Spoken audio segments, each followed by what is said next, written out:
My name is Beryl Thorne, and I've lived long enough to know that the worst betrayal comes from those you love most. I'm 66, and I've seen a lot in my life. But I never thought I'd be writing a story about my only son trying to kill me. I've lived in Lynchburg for almost 40 years. It's a quiet town where everyone knows each other, but they try to stay out of each other's business, at least in word of mouth. In reality, local gossip spreads faster than wildfire in a drought. I inherited my little house on Maple Street from my husband Percy. He died 5 years ago of a heart attack. Suddenly, like a lightning strike. We had breakfast together in the morning, and by evening I was a widow. Percy worked as an insurance agent, not a great salary, but we never went hungry. I worked part-time as a call center operator for an appliance company. When Percy was gone, I had to tighten my belt. My husband's pension was a pittance. They'd messed up the paperwork, and I only got a fraction of what I was entitled to. There was no use complaining. As one of the lawyers I went to said, "Mrs. Thorne, it's easier for you to earn that money yourself than to try to prove something to the insurance company." And I did. After Percy died, I took a full-time job at a call center. You'd be surprised, but at 61, I was welcomed with open arms. "You have life experience, Beryl. You know how to talk to people," the manager said. Actually, I think they just wanted someone who was willing to work for minimum wage and not complain. Every day, I took calls from disgruntled customers whose toasters stopped working a week after purchase, or whose mixers exploded the first time they were used. I listened to their cries, apologized on behalf of the company, and filled out endless return forms. It was monotonous, exhausting work, but it brought in a steady income. After Percy died, I also discovered that he had left us debts. Not critical, but enough to cause trouble. We had to pay it off. It took almost 2 years. But when I finally paid off all my creditors, I swore to myself that I would never live in debt again. No way. I started saving, little by little, but regularly. I denied myself everything but the bare necessities. No new dresses, no going out to eat, no traveling. Just work, home, and weekly meetings with friends over a cup of tea, where we discussed soap operas and complained about rheumatism. In 5 years, I managed to save $155,000. It was my pride, my safety cushion, my future. I planned to use that money to secure a peaceful old age without having to work until my last day. Maybe even move into a better nursing home when the time came. I have one son, Orville. He's 42 and well, let's just say he's always been a problem child. He didn't do well in school, got into college only through Percy and me, and dropped out after 2 years. "I don't see the point of wasting my time with this nonsense," he told us. Percy was furious, and I was just disappointed. Orville had a few odd jobs: cab driver, construction worker, shopkeeper. Never lasted longer than a year. "I'm creative," he explained when Percy and I expressed concern about his career prospects. He now works as a sales representative for a company that sells cleaning products. As I understand it, his job is to go door to door selling people products they don't need. He calls it entrepreneurship. 10 years ago, Orville married Lucinda Price. She was a waitress in the cafe where Orville worked part-time as a bartender. Tall, with a lock of red hair and a big smile. I never liked her. There was something fake about the way she talked, like she was always playing a part. But Orville was crazy about her, and I kept my opinions to myself. After all, it's his life. They have 2 kids. Ethan is 8 and Rebecca is 6. Cute kids, but I don't see them much. Orville and Lucinda aren't particularly keen on maintaining family ties. They come to visit me at Christmas, sometimes Thanksgiving, and occasionally when they need money. And they need money all the time. Orville and Lucinda live beyond their means. They have a big house on credit, 2 leased cars, designer clothes, and regular vacations to resorts. All of which they can't afford, but they buy anyway. And when it comes time to pay the bills, they turn to me. At first I helped. $500 here, $1,000 there. "We'll pay it back, Mom, I promise," Orville would say, looking me straight in the eye. I believed, but they never did. And each time, the amounts got bigger and the stories more dramatic. Their roof leaked, their car broke down, Ethan needed special treatment. 2 years ago, I said no. Orville came in asking to borrow $5,000 to fix up the house. I said no. He was shocked. "But Mom, it's for your grandchildren." he said indignantly.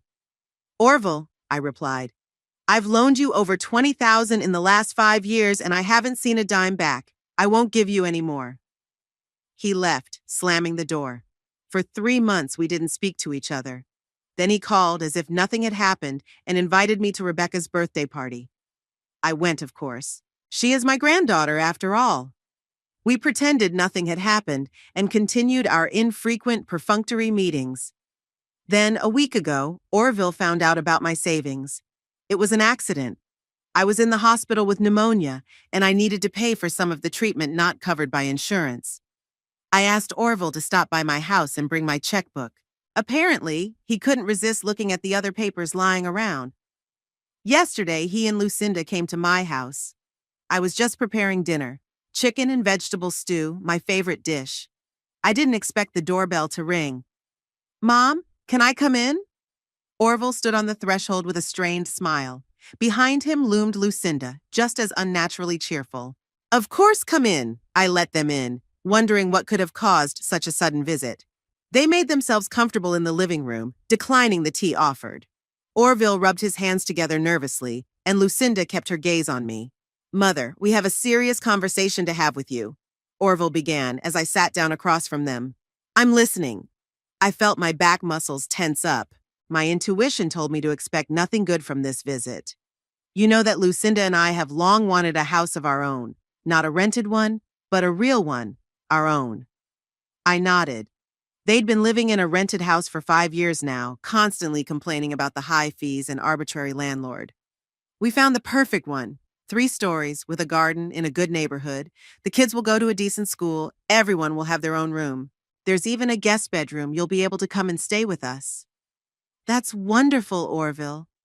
I was beginning to see where he was going with this, but decided to let him speak fully. The problem is that we need a large sum of money for the down payment. The bank is willing to give us a mortgage, but it requires 30% of the value outright. And how much is that? 150,000, he blurted out. I froze. The exact amount of my savings. It couldn't be a coincidence. Orville, how do you know about my money? I asked bluntly.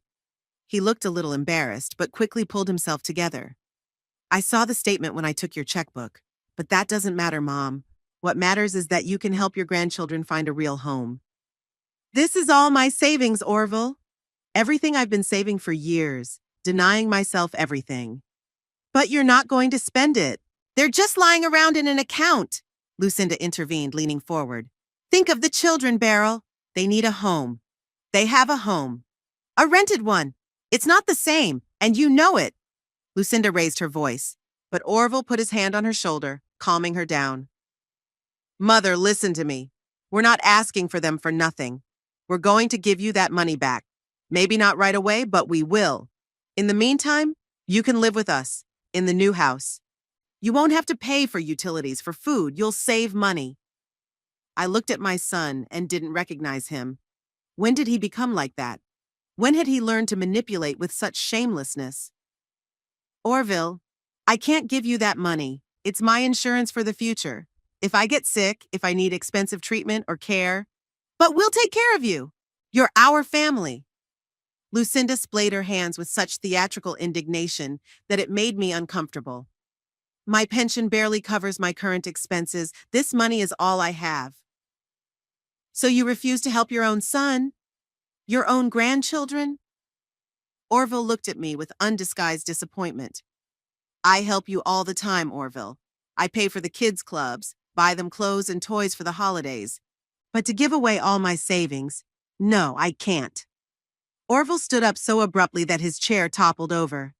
That's great, Mom. That's just fine. You chose money over family. I hope they'll keep you warm in your old age when you're alone. Orville, don't be so— Yes, you do.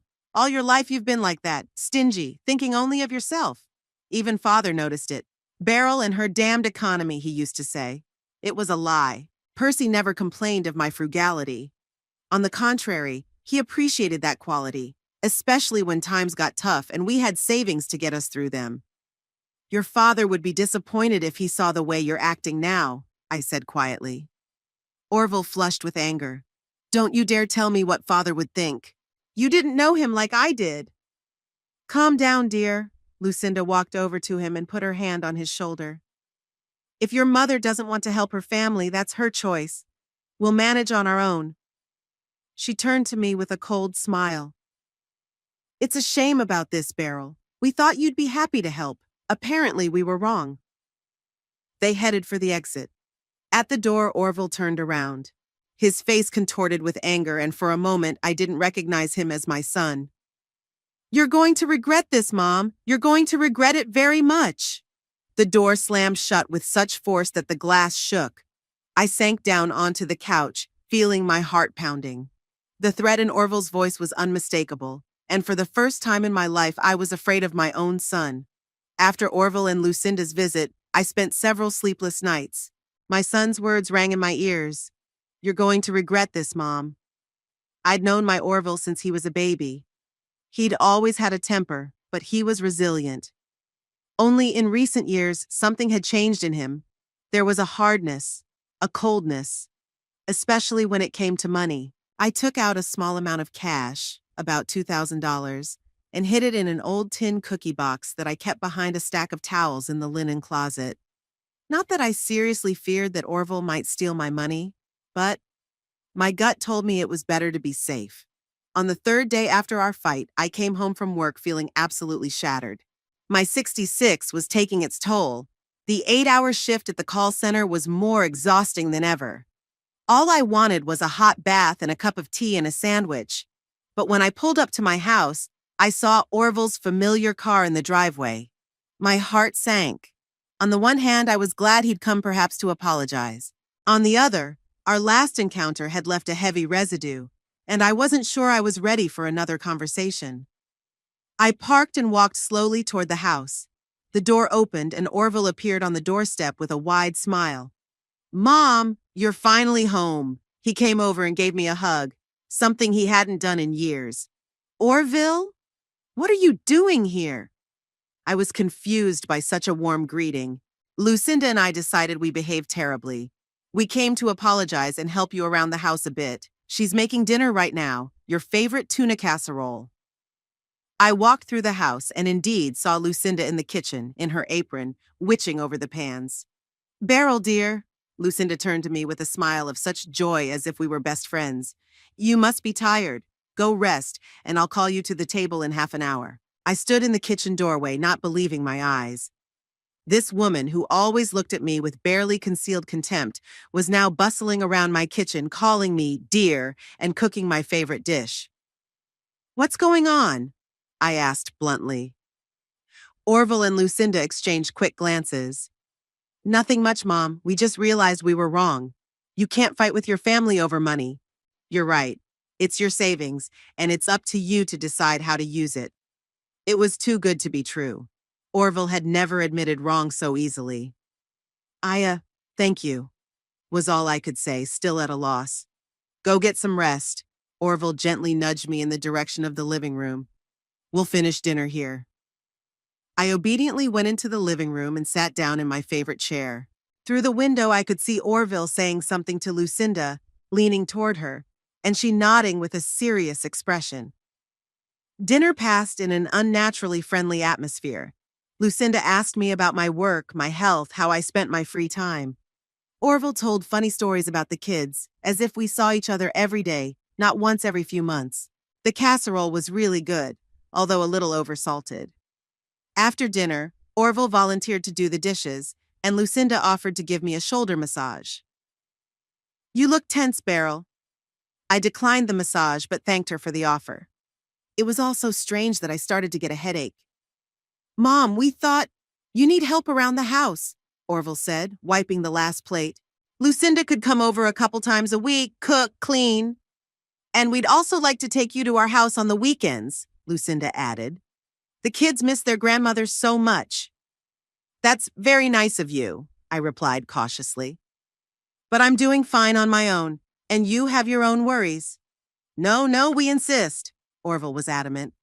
They left around 9 p.m., promising to stop by the day after tomorrow and bring the kids. I closed the door behind them and leaned my back against it, trying to comprehend what had just happened. Something was wrong. Too abrupt a change in their demeanor. Too much feigned concern. Orville had never been a good actor.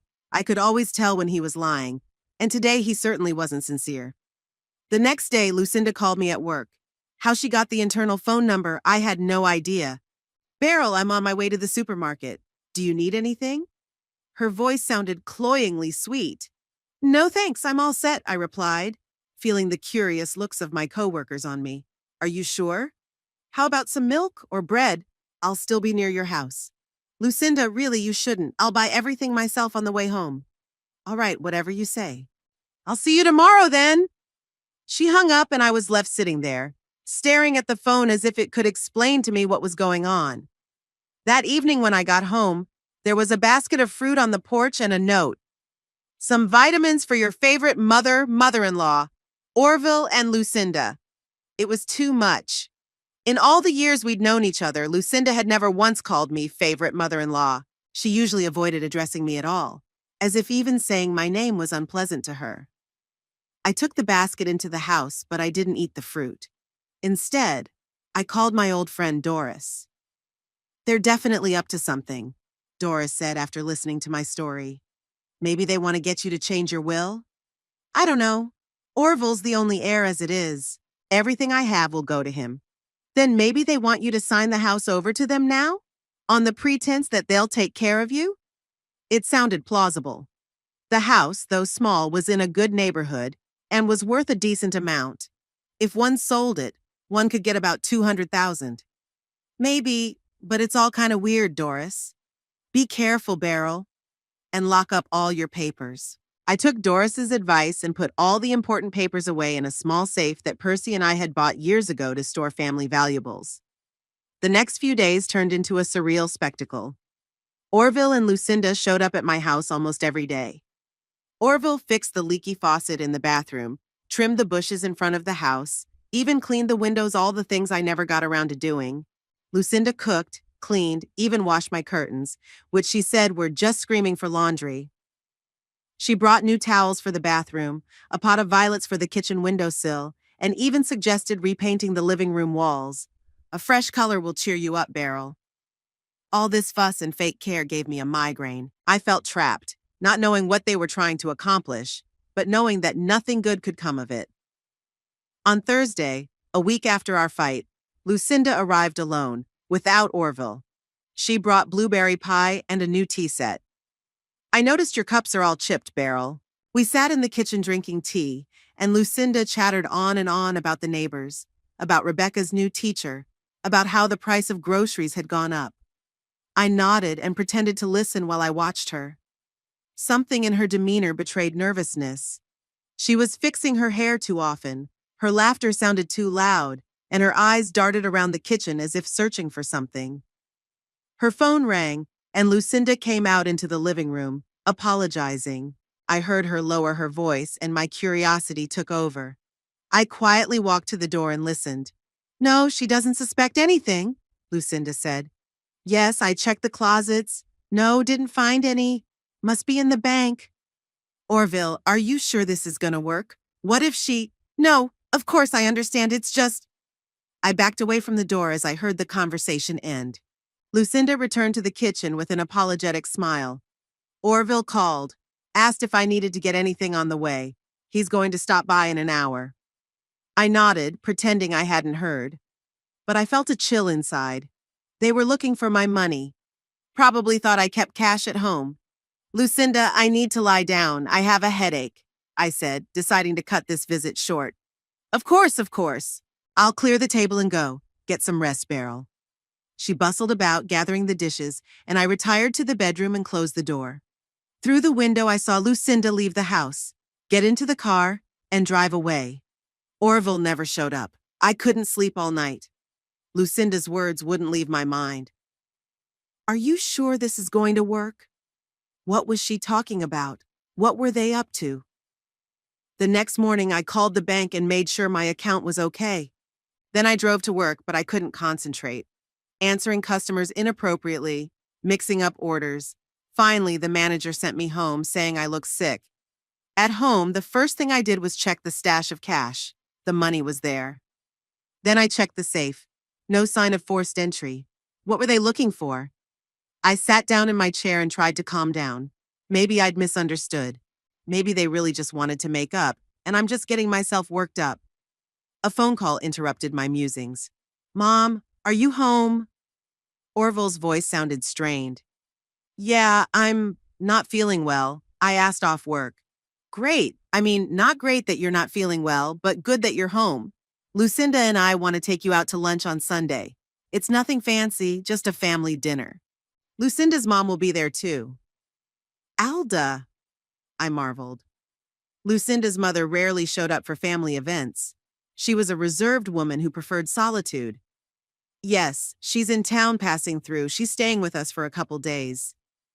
I don't know, Orville. I really don't feel very well. Mother, please. It's important for us, for the children. It's so rare for them to see both grandmothers at the same time. He sounded almost pleading, and I gave in.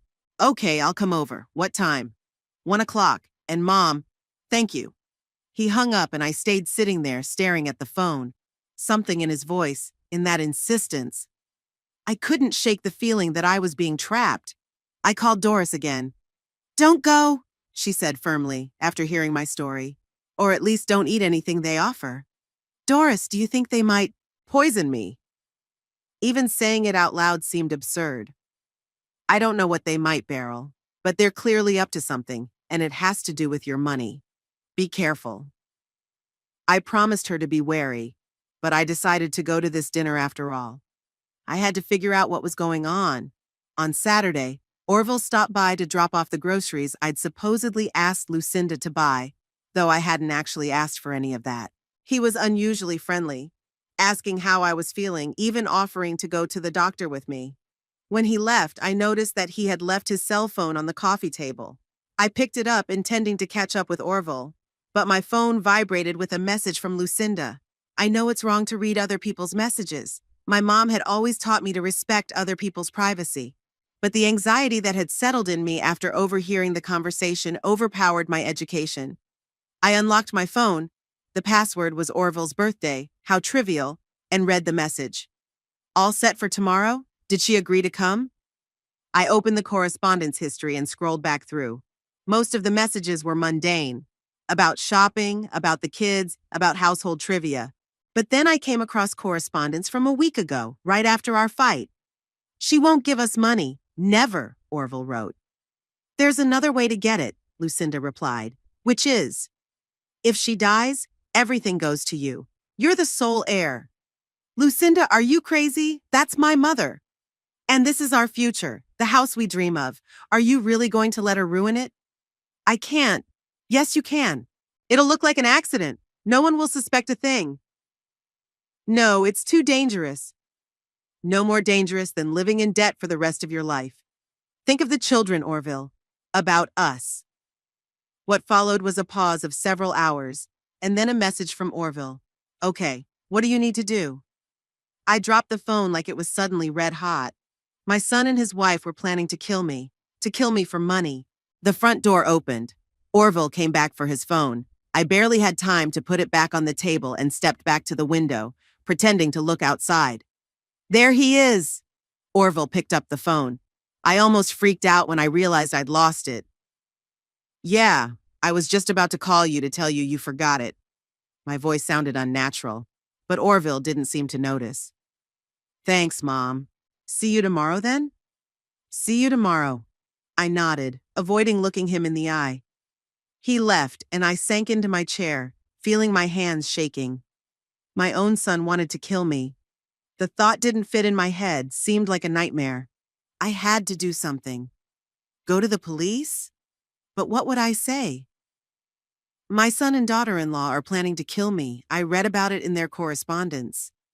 Sounds like the ramblings of a crazy old woman. I could have just not gone to that dinner, call in sick, leave town, but that's just a reprieve. Once they've made up their minds, they won't stop. No, I had to go. I had to see what they were up to and gather evidence. It was the only way I could protect myself.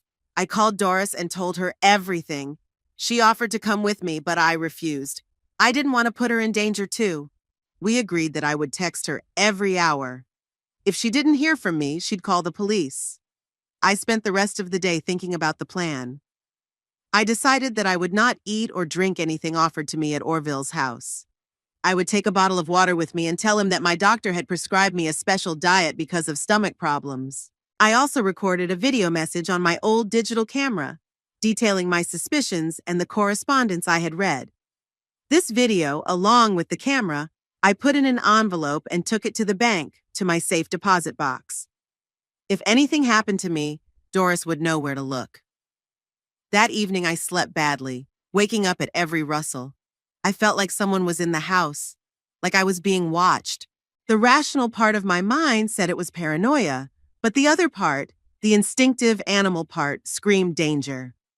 In the morning, I got up shattered, with a headache and a heaviness in my chest. I stood under the shower for a long time trying to wash away the fear and anxiety, but they seemed to be embedded in my skin. Getting dressed, I decided I needed to look normal, not to arouse suspicion. I put on my favorite blue dress, put on a little lipstick, even put on my pearl earrings, a gift from Percy for our 20th anniversary.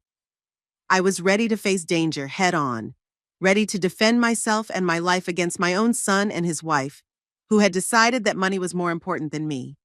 At noon, I got in my car and drove to Orville's house, feeling strangely calm. The fear hadn't gone away. But now it was mixed with determination.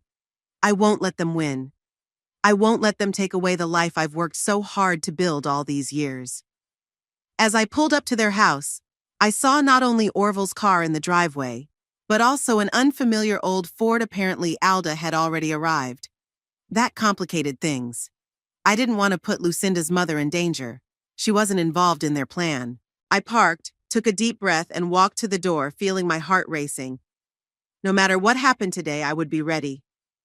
The door swung open before I could even ring the bell. Standing on the threshold was Orville with a wide smile that didn't reach his eyes. "Mom, you came!" He hugged me, and I felt his shoulders tense. "Come on in. Everyone's already gathered." I walked into the house, trying not to show my anxiety. In the living room, I saw Lucinda fussing around the coffee table where appetizers were arranged. Her mother, Alda, was sitting in a chair by the window, looking out of place in this house, skinny, with gray hair and a tight bun, wearing a simple gray dress. She had always been the opposite of her bright, boisterous daughter. "Beryl, how good to see you!" Lucinda flew up to me, kissed me on the cheek. She smelled of overly sweet perfume and fear? Or was it just me imagining it? "Hello, Lucinda. Hello, Alda." I nodded to Lucinda's mother. She nodded back but didn't smile. "Kids, Grandma Beryl's here!" Lucinda shouted, and a second later, Ethan and Rebecca came running into the room. Ethan, a dark-haired 8-year-old boy, was a carbon copy of his father. The same serious eyes, the same stubborn chin. Rebecca, a 6-year-old girl with curly red hair, had inherited Lucinda's explosive temper. "Grandma!" Rebecca threw herself around my neck, nearly knocking me to the ground. Ethan approached more discreetly, but hugged me too. "My good ones." I pulled them close, feeling a stab of pain at the thought that I might never see them again. Whatever their parents had done, it wasn't the kids' fault. "We drew you pictures!" Rebecca tugged on my arm. "Come on, let's go show them." "Not now, dear," Lucinda intervened. "Dinner first. It's all ready." The children sighed disappointedly, but obediently made their way to the table. I followed, noticing Orville and Lucinda exchanging quick glances. The dining room was decorated as if for a party, fresh flowers and vases, the best china I'd given them for their wedding, even candles and silver candlesticks. It all seemed excessive for an ordinary family dinner. "Have a seat, Mother." Orville pulled back the chair at the head of the table for me. Strange, he usually took that seat himself. I sat down, spread my napkin on my lap, and looked around. Orville sat on my right, Lucinda on my left. The children were next to Lucinda, and Alda was across from me at the other end of the table. She looked tense, as if she had a premonition of something not good. "I've made your favorite dishes, Beryl." Lucinda began to arrange the food on plates. Roast vegetables, garlic mashed potatoes, avocado salad. "That's very nice of you, Lucinda, but I'm on a diet. Doctor's orders." I patted my stomach. "Stomach problems." "Oh." Lucinda froze with a ladle in her hand. "But you can at least try a little, right?" "I've tried so hard." "I'm afraid I haven't. Strict diet, only certain foods." I pulled a container of chopped vegetables and an apple out of my bag. I brought my lunch with me. I hope you won't be offended. Orville and Lucinda glanced over again, and this time I could definitely see the worry in their eyes. Of course, Mother, we understand, Orville smiled strainedly. Health comes first.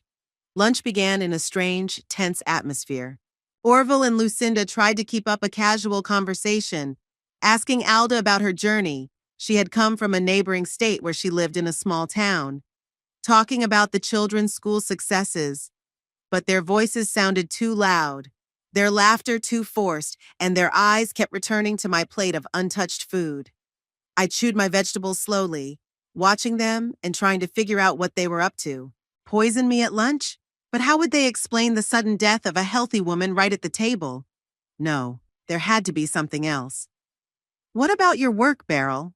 Alda asked, interrupting my musings. Lucinda said you're still working at the call center? Yes, 3 days a week, I nodded. Full time at my age is already kind of hard. I don't see why you'd even want to work, Orville interjected. You have savings, a pension. I could, at your age, just take a vacation. I like my job, I retorted. It gives me purpose, socializing with people, and the extra income never hurts. Especially when you have so much money in your account, don't you, Mom? There was unconcealed bitterness in Orville's voice. Lucinda put her hand on his shoulder as if reassuring him. Orville, not now. We had an agreement. What did you agree on? I asked bluntly. Nothing, just... Lucinda faltered. Just not to bring up the subject of money at lunch, Orville finished for her. We decided to respect your decision, Mother. What money? Alda interjected, shifting her gaze from me to Orville and back again. What are you talking about? Nothing important, Mother, Lucinda replied quickly. Family matters. Alda narrowed her eyes but remained silent, returning to her plate. I noticed she was eating without appetite, as if she didn't like the food. I wondered if she sensed something strange about the food.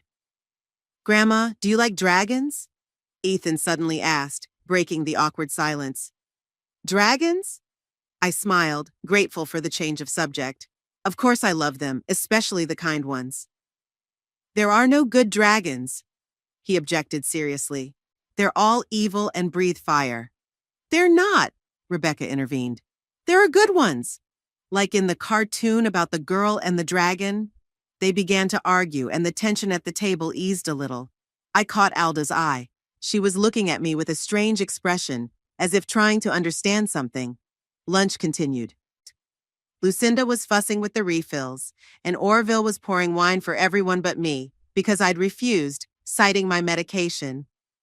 The kids quickly finished their portions and ran off to the living room to watch cartoons. So, how about dessert? Lucinda suggested when the plates were empty. I made chocolate cake. No thanks, I shook my head. I'm not allowed sweets on my diet. You won't even taste the cake? Irritation sounded in Orville's voice.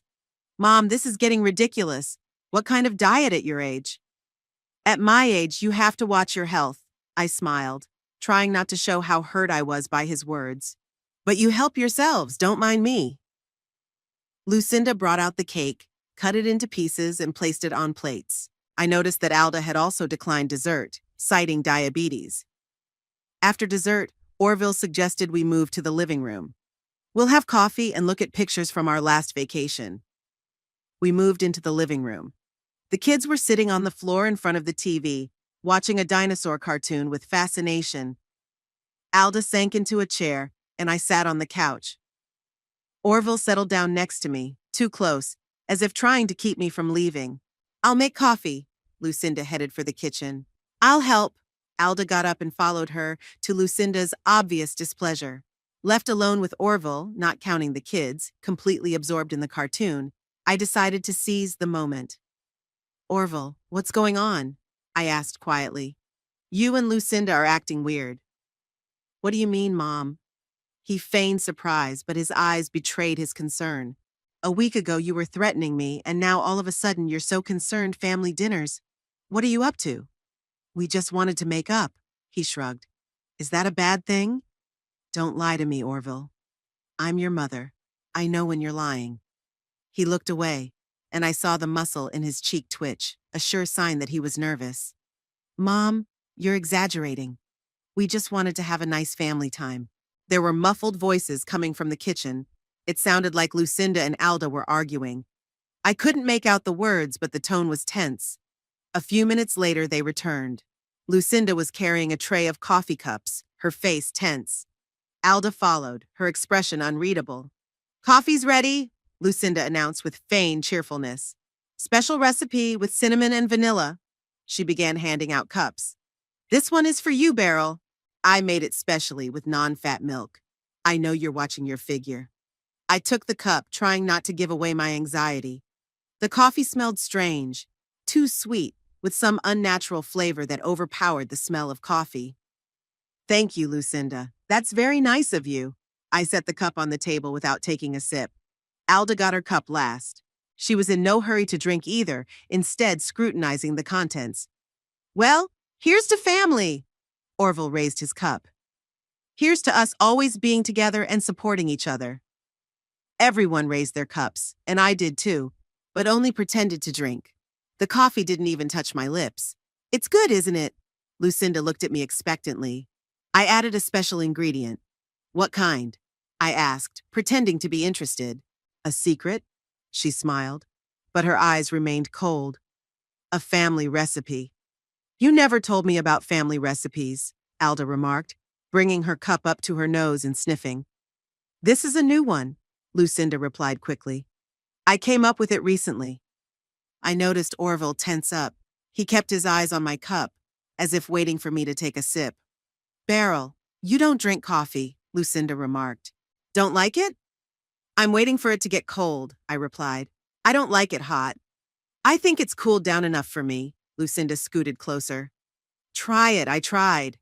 I brought the cup to my lips, but again only pretended to drink. It's delicious, I lied. Unusual. Lucinda relaxed, satisfied. Orville visibly calmed down too, leaning back on the back of the couch. At that moment, the children laughed loudly, reacting to something in the cartoon. Everyone turned toward them, and I took advantage of this second distraction to swap my cup with Alda's. No one noticed this maneuver, not Orville or Lucinda, and Alda herself was too busy watching her grandchildren. That cartoon they can watch endlessly, Lucinda said, returning to our conversation. It's probably on for the 100th time by now. Kids like repetition, I replied, picking up Alda's now cup and pretending to take another sip. It makes them feel safe. Orville started showing pictures from their recent trip to the lake. I pretended to be interested, commenting on the pictures, asking questions, but all the time I could feel Lucinda's eyes on me, as if waiting for her special ingredient to kick in. Alda picked up my former cup and brought it to her lips. Really unusual flavor, she said, though I noticed she only pretended to drink. What did you put in it, Lucinda? I said secret, Lucinda smiled awkwardly. An old family recipe. I'm surprised I don't know about it. Alda set the cup on the table. After all, I am your mother. The tension in the room became almost palpable. I noticed Orville tapping his fingers nervously on his knee, another gesture that betrayed his anxiety. About 20 minutes passed, filled with strained conversations and unnatural laughter. I could feel the tension rising. Orville and Lucinda were becoming increasingly nervous, seeing that nothing was happening to me. More coffee, Beryl? Lucinda offered, clearly trying to find a new way to slip me poison. No thanks, I've had one, I don't want any more. I smiled at her, noticing the corner of her lips twitch. I knew I had to get out of here as soon as possible. I have to go. I stood up. Thank you for a wonderful lunch. Already? Orville stood up as well. But it's still early. I have things to do. I started packing my bag. Thanks for the invitation. Lucinda looked disappointed, but tried to hide it under a mask of hospitality. It's a shame you're leaving so early, but we understand, of course. I said goodbye to the kids, shaking Alda's hand. She looked concerned, but said nothing. Orville walked me to the door, all the way urging me to stay a little longer, to look at more pictures, to play with the children. His insistence only reinforced my suspicions.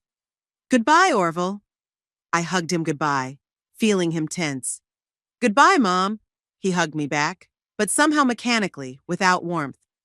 As I left the house, I cast one last glance at Alda, who stood in the doorway of the living room.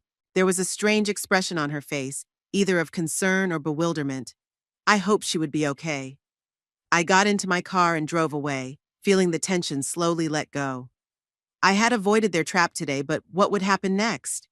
They wouldn't stop, that much was clear. I needed a plan. Back home, I locked the door with all the locks and sank into my chair, shivering with my whole body. I was sure now my own son and his wife were trying to poison me. The strange smell of coffee, their nervousness, Lucinda's insistence, everything pointed to it. Fortunately, I'd escaped the trap, but what now? Call the police? But what proof do I have? Suspicious smelling coffee isn't enough to charge me with attempted murder. I made myself some tea, real, safe tea, and tried to gather my thoughts. My hand was still shaking as I brought the cup to my lips. The same thought kept running through my mind. My son wanted to kill me. A phone call interrupted my thoughts. I flinched, looked at the screen. It was Doris. Beryl, are you okay? Her voice sounded concerned. Yes, I'm at home. Everything is fine. You don't sound like someone who's fine. What happened at that lunch? I briefly told her about Orville and Lucinda's strange behavior, about the suspicious coffee, about how I'd switched cups. My goodness, Beryl! Do you think they really meant to poison you? I'm pretty sure, Doris. You should have seen their faces when I refused to eat, and then that coffee. You should go to the police. With what evidence? I only have suspicions. We talked for another 20 minutes. Doris tried to convince me to go to the authorities, but I resisted. Without hard evidence, it would look like the ramblings of a paranoid old woman. We said goodbye, and I was alone with my thoughts again. The clock read almost 6 o'clock in the evening. It had been about 2 hours since I'd left Orville's house. I wondered what they were doing now, discussing their failed plan, thinking up a new way to get rid of me. The phone rang again. This time the number was unfamiliar. Hello? I answered warily. Mrs. Thorne? The man's voice sounded official. This is Officer Bradley of the Lynchburg Police Department. Have you been to the home of your son, Orville Thorne, today? My heart sank. Yes, I was there for lunch. What happened? Your daughter-in-law's mother, Alda Morton, was taken to the hospital with symptoms of severe poisoning. Doctors found a potent poison in her blood. We need to ask you some questions.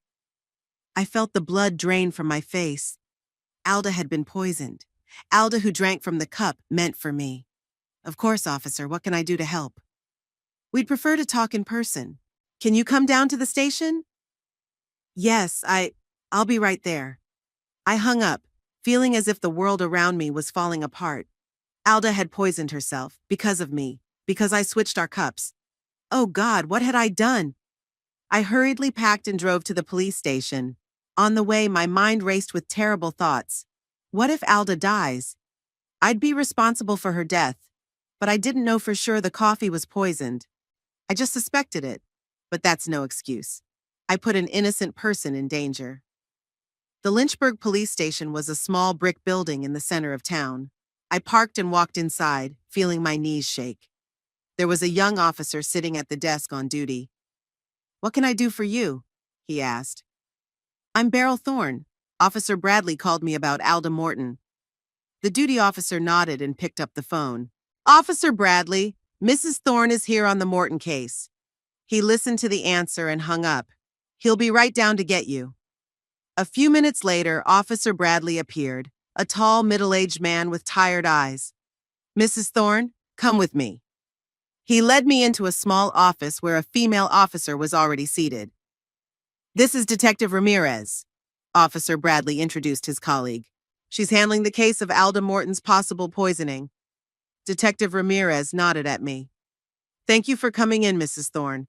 We need to ask you a few questions about the events of today.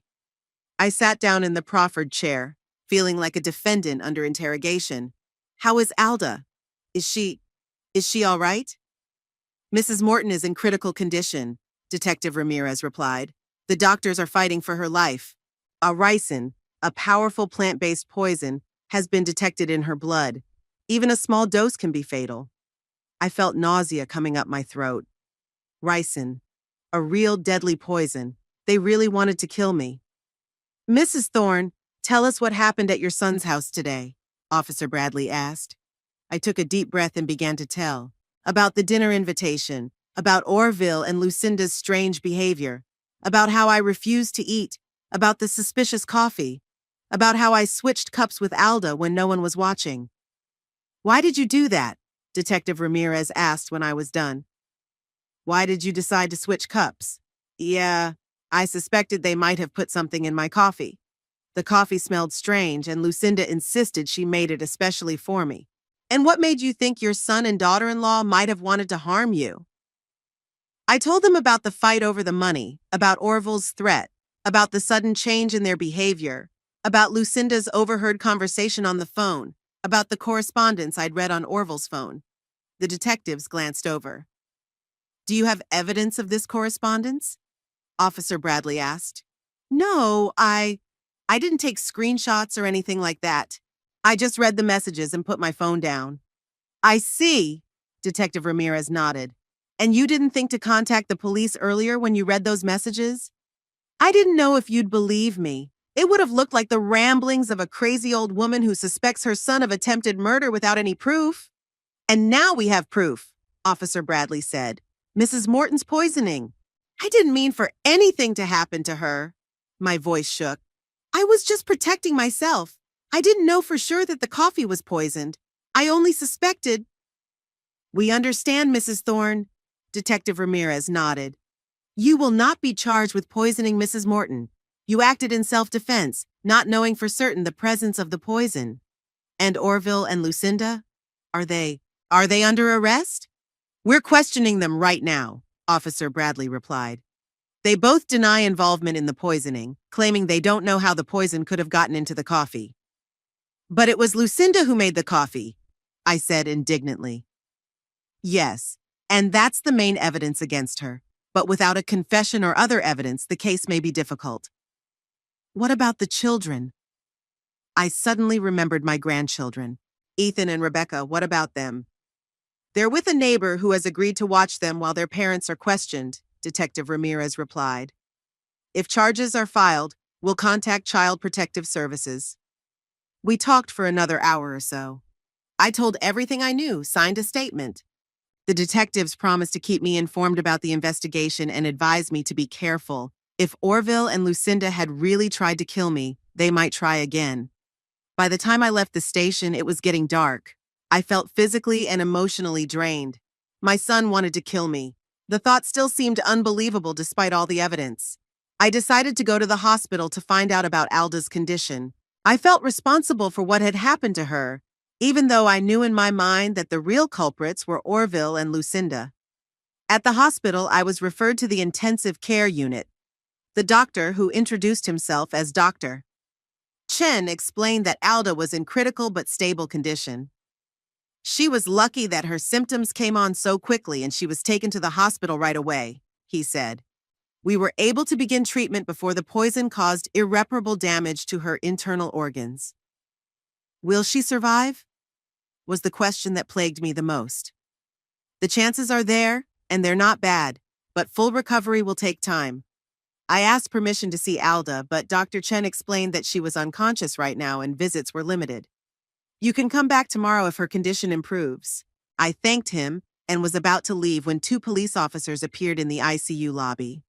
Along with them were Orville and Lucinda, pale and frightened. Mom! Orville spotted me and stopped. What are you doing here? I came to inquire about Alda's condition, I replied, trying to keep my voice calm. How is she? Lucinda asked, and I could hear real concern in her voice. Perhaps she was genuinely worried about her mother, even though she was ready to kill her mother-in-law. Critical but stable condition. The doctor says she has a chance. Lucinda covered her face with her hands and burst into tears. Orville put his arm around her shoulders, trying to comfort her. Why did you do it? I asked quietly, looking at them both. Was the money really worth the risk? We didn't do anything, Orville exclaimed. Mother, you must believe us. I've seen your correspondence, Orville. I know what you were planning. He turned even paler. What correspondence? What are you talking about? On your cell phone. You left it at my house on Saturday. I saw you and Lucinda discussing a plan to kill me. Orville and Lucinda looked over in horror. One of the policemen stepped forward. Is this true, Mr. Thorne? There is such correspondence? Orville opened his mouth but could not utter a word. Lucinda continued to cry, her shoulders shaking. Yeah, I don't remember such correspondence, Orville finally squeezed out. Mother, you must have misunderstood something. Don't lie, Orville. I read how Lucinda offered to get rid of me to get the inheritance, and how you agreed. The second policeman pulled out a notebook. Mrs. Thorne, are you prepared to give formal testimony about this correspondence? Yes, of course. I've already told the detectives at the station about it. No! Lucinda suddenly shouted. No, you don't! I'll confess. It was me. I poisoned the coffee. I wanted to get rid of Beryl so I could get her money. Silence reigned. Everyone looked at Lucinda, who was now sobbing in her voice, bent in half as if in physical pain. Lucinda, be quiet! Orville tried to stop her, but it was too late. I can't lie anymore, she screamed. I put poison in Beryl's coffee. I wanted her dead so we'd get her money. We're in debt. We're being threatened. I was desperate. The police officers reacted quickly. They separated Orville and Lucinda and read them their rights. Lucinda continued to cry and confess, and Orville stood with his head down as if all strength had left him. Orville helped me, Lucinda sobbed. He knew of the plan. He agreed to it. We planned it together. Lucinda, that's enough, Orville exclaimed. But it was obvious he had already given up. The policeman led them away, leaving me alone in the hall. I sank into the nearest chair, feeling tears streaming down my cheeks.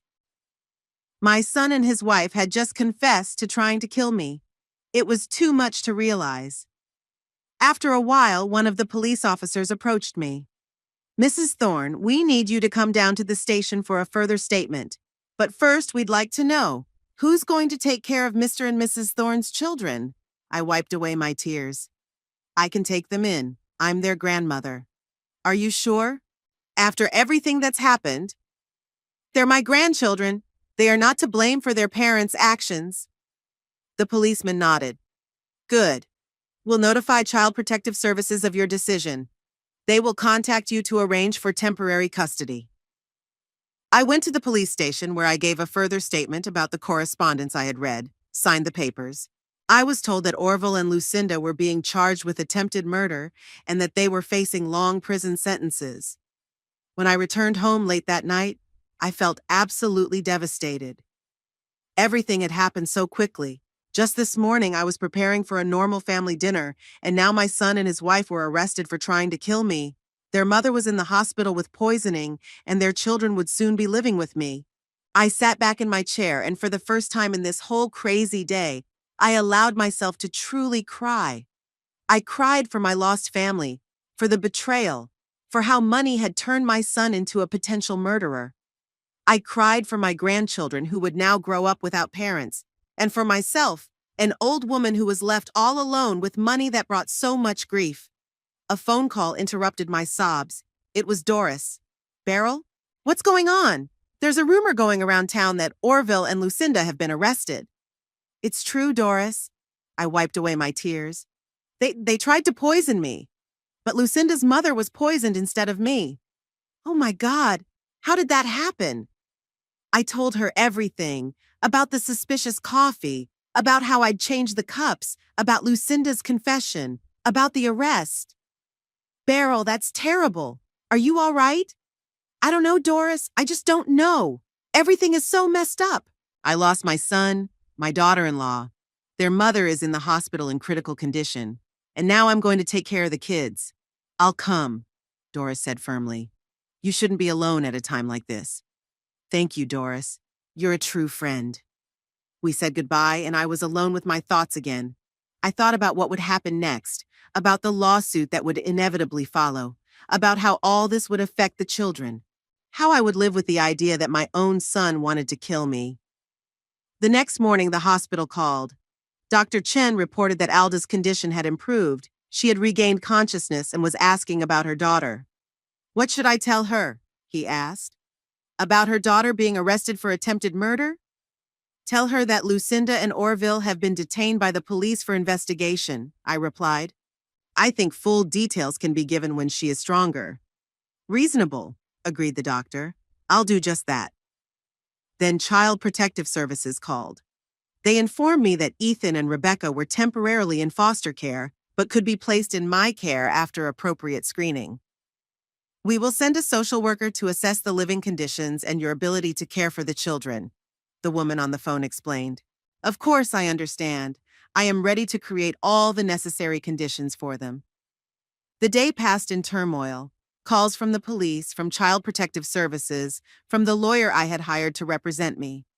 I also visited Alda in the hospital. She was weak but conscious.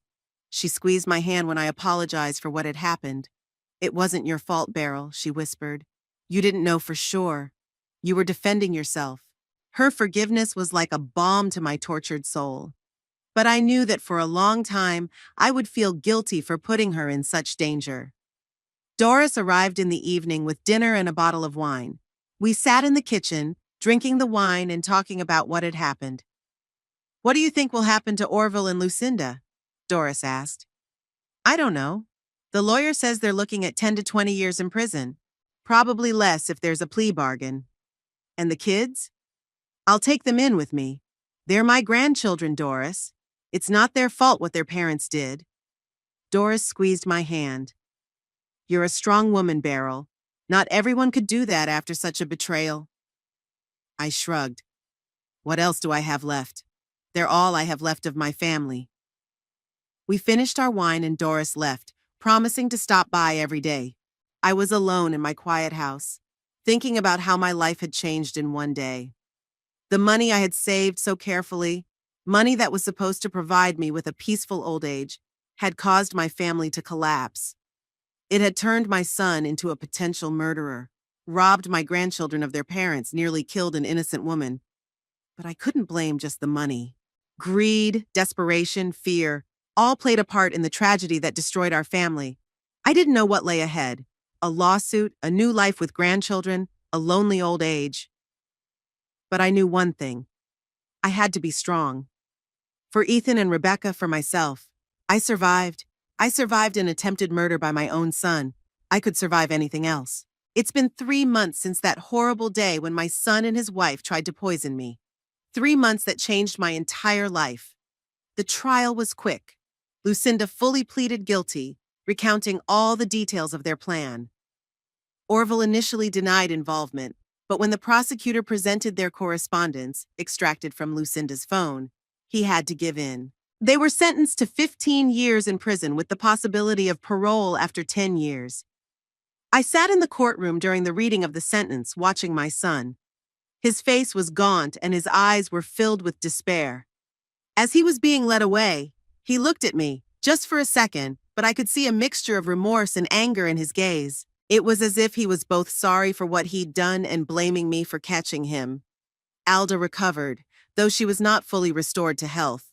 The poison had damaged her liver and kidneys, and now she would have to take medication and follow a strict diet for the rest of her life. She has moved to a nursing home in a neighboring town closer to her sister. We call her regularly. She doesn't hold a grudge against me for what happened, although she has every right to, and I became Ethan and Rebecca's guardian. My life has changed dramatically. From the quiet, measured life of an older woman, I was suddenly plunged into the chaos of raising 2 children who had lost their parents. The first weeks were especially difficult. The children didn't understand what was going on, why Mom and Dad weren't coming home, why they had to live with a grandmother they had only seen on holidays. To Ethan, my serious grandson, I explained that his parents had done a bad thing and now had to be punished. To Rebecca, an impressionable little girl, I simply told her that Mommy and Daddy had gone very far away and wouldn't be able to come home for a long time. She would cry at night, calling for her mom, and I would sit next to her, stroking her head, not knowing how to comfort a child whose mother wanted to kill her grandmother. My modest 1-bedroom apartment became too small for the 3 of us, and I decided to move into Orville and Lucinda's house. It was registered in Orville's name, but by law, all of his property went into a trust for the children, and I, as their guardian, could manage it. It was easier for the children to stay in familiar surroundings, although for me, every day in this house was a challenge. I slept in the guest room, hesitant to take over my son and daughter-in-law's bedroom where they might be planning my murder. I quit my job at the call center. Now I had no time to work. All my days were filled with caring for my grandchildren, going to school and daycare, making lunches and dinners, and checking homework. At 66, I became a mother again. Only now I had 2 children instead of one. Doris became my support during those difficult months. She helped with the kids, brought meals when I was too tired to cook, just sat with me in the evenings when the kids were asleep, and I felt like I was about to break under the weight of the problems piling up. "You're strong, Beryl," she would tell me. "You'll get through this. And I'm always here for you." And I tried to be strong for the children, for myself.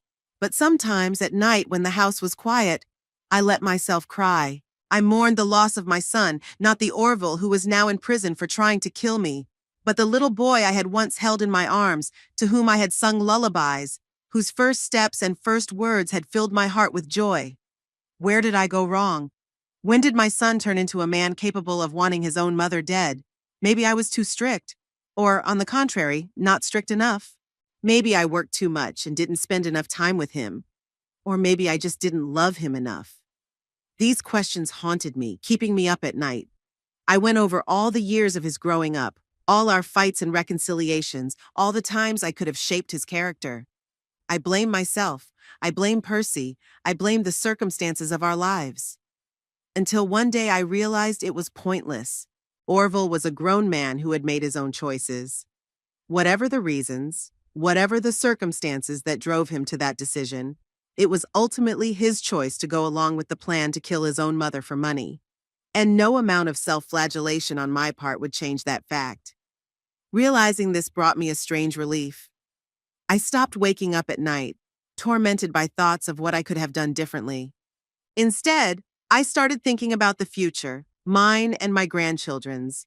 And then one morning, after walking Ethan to school and Rebecca to daycare, I decided it was time for a change. I couldn't continue to live in this limbo, in a house that constantly reminded me of betrayal. I couldn't continue to exist only for the sake of the children, forgetting about myself. I deserved more. We all deserved more.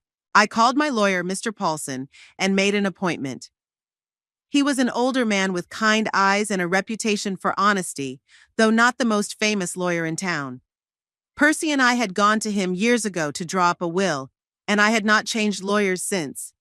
"What can I do for you, Mrs. Thorne?" he asked as I sat down across from him in his modest office. "I want to rewrite my will," I replied firmly. He nodded without showing surprise. Probably, after everything that had happened, it was expected. "And how do you want to dispose of your estate?" "I want to set up a trust fund for my grandchildren, Ethan and Rebecca. The money should go toward their education, college, perhaps graduate school. But they shouldn't have access to the principal until they are 25 years old." Mr. Paulson wrote down my wishes. "And the rest of the estate?" "I want some of the money to go to charity. There's a senior citizens fund in our town. I'd like to support it. And also, I want some of the money to be used to create a scholarship at Lynchburg College for students from low-income families." "Very noble," Mr. Paulson nodded. "What about your son?" I took a deep breath. Here it was, the moment of truth. "I disinherit him completely." Mr. Paulson didn't show surprise at that either. "I understand. Given the circumstances, it's a reasonable decision. But you should know that he can contest the will after your death." "On what grounds?" I wondered. "Children have the right to contest a will if they feel they've been wrongfully disinherited. Of course, in this case, the court is likely to side with you, given his crime against you. But theoretically, that possibility exists." I nodded, taking note of this information. "I still want to disinherit him, and I want the reason clearly stated in the will, his attempt to kill me for money." Mr. Paulson wrote that down as well. "All right. I'll have the documents ready within a week and you can sign them." As I walked out of Mr. Paulson's office, I felt strangely relieved, as if a heavy weight had been lifted off my shoulders. The decision to disinherit Orville wasn't just a formality, it was a symbolic act marking the end of our relationship as mother and son. It was painful, but necessary. When I got home, I decided it was time to do something else I'd been putting off all these months. I pulled out the albums of family photos and started going through them, separating the pictures that only had the children in them from the ones with Orville and Lucinda present. I didn't want to completely erase them from the children's lives, after all. They were still their parents. But I didn't want their pictures to be everywhere in the house, a constant reminder of the betrayal. Looking through old photos, I came across a picture taken years ago when Orville was about 5. Percy and I took him to the beach, and someone on vacation took a picture of the three of us against the sunset.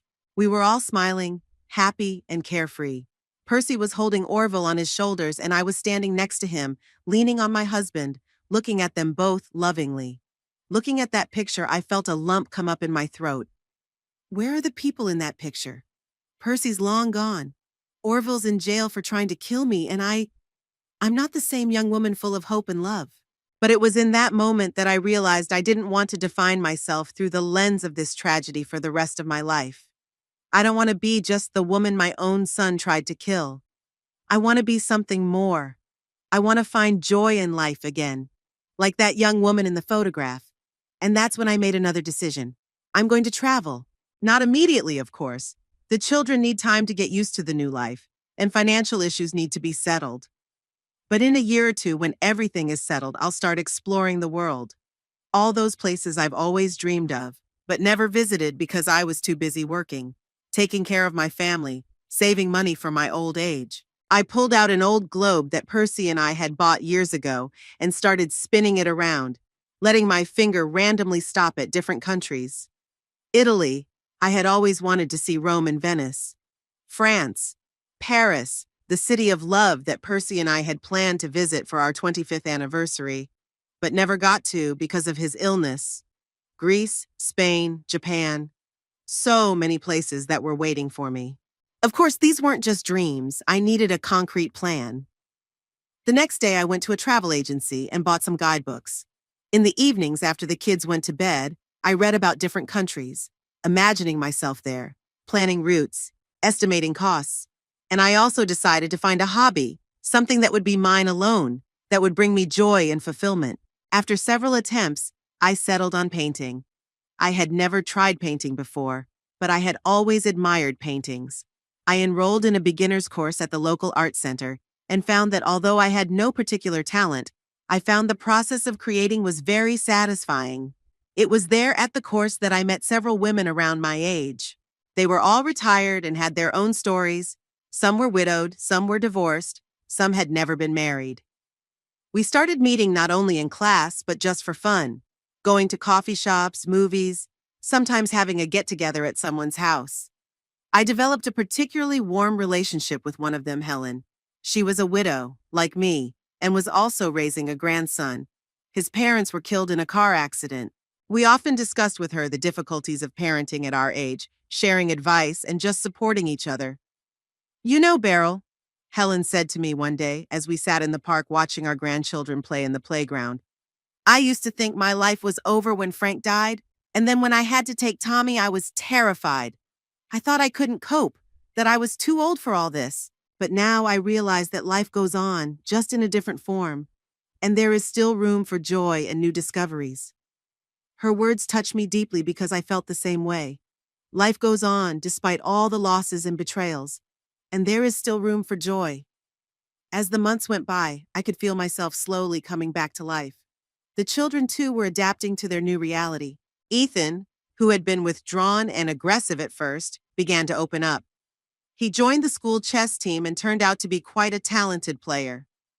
Rebecca, my little princess, stopped crying at night, calling for mommy.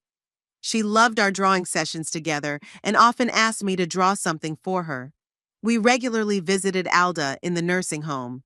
The children enjoyed seeing their grandmother, and I could see how these visits lifted Alda's spirits. We never talked in front of the children about what had happened, but one day when they were playing in the next room, Alda took my hand and said, "You know, Beryl, I think everything happened the way it was supposed to happen. If you hadn't changed the cups, you'd be lying in your grave now, and Orville and Lucinda would have gone on with their lives as if nothing had happened. And now, though they're in jail and I'm sick, the children are safe and happy with you. And that's the main thing. I was touched by her words. Alda had lost her daughter, her health, but she was not embittered, not in despair. She accepted the situation and found positive aspects in it. That was a lesson for me. Some more time passed, and I decided to realize another dream. To sell Orville and Lucinda's house and buy a new one that would not be burdened with bad memories. Of course, it wasn't legally easy. Orville owned the house, and the proceeds from the sale had to go into the children's trust fund. But Mr. Paulson helped me with all the formalities, and in the end, we were able to sell the house and buy a new, smaller but cozy house in a good neighborhood, not far from Ethan's school and Rebecca's kindergarten. Moving to the new house was a fresh start for all of us. The kids picked out colors for their rooms, we bought new furniture together, and arranged everything to our liking. This was our home, unburdened by the past, a home in which we could create new happy memories. The day we finally moved in, I threw a small party. I invited Doris, Helen, and her grandson, a few other new friends. We barbecued in the garden, the kids played on the new lawn, the adults chatted and laughed. Looking at this scene, I suddenly realized I was happy. Despite everything that had happened, despite my son's betrayal, I had found a new life, a new family, not by blood, but by spirit. My $155,000, which had almost cost me my life, was now working for good. Some of it had already been donated to charity, some of it set aside for my children's future. I didn't regret that money. It brought me not only grief, but freedom. Freedom from having to work until my last day. Freedom to help others. Freedom to travel and enjoy life. The day after the party, I sent a letter to Orville in prison. I thought long and hard about whether I should do it, but in the end, I decided that I had to put a stop to our relationship. In the letter, I didn't accuse him or express anger or resentment. I simply informed him that I had disinherited him, that I was raising his children and doing my best to make sure they grew up to be good people. And at the end, I wrote, "I forgive you, Orville, not for your sake, but for my own. I don't want to carry the weight of hatred and resentment for the rest of my life. I let you go and wish you to find peace with yourself." I don't know if he'll respond, if he'll even read my letter, but that doesn't matter. What matters is that I've said everything I wanted to say, and now I can move on without looking back. Today, sitting in my new garden, watching Ethan teach Rebecca how to play chess, I think about how strangely life works. Sometimes the scariest events can lead to unexpected twists and turns, opening new doors that we would never have noticed if we were walking off the beaten path. I don't know what lies ahead. In a year, Ethan will be going to middle school. Rebecca will be in second grade. In 5 years, I may be fulfilling my dream of traveling to Europe, taking the kids with me. In 10 years, Ethan will be in college and Rebecca will be in high school. In 15 years, who knows? I may be too old to travel, but I'll have my memories, my friends, my grandchildren, maybe even great-grandchildren. But whatever happens, I know one thing. I will no longer live in the past. I will not define myself through the lens of betrayal and pain. I will live in the present, savor every day, every moment of joy and happiness. Because life is too short to waste it on resentments and regrets. And because I finally realized some family bonds are not worth keeping if they only bring pain. Sometimes you have to have the courage to let go of what causes suffering and open yourself up to new connections, new relationships, new love. And that, I think, is where true wisdom lies. Not in hoarding money, not in preserving the appearance of family well-being at all costs, but in the ability to distinguish real, valuable relationships from toxic ones, in the ability to let go of what has outlived its usefulness, and to embrace with an open heart all the new things life has to offer.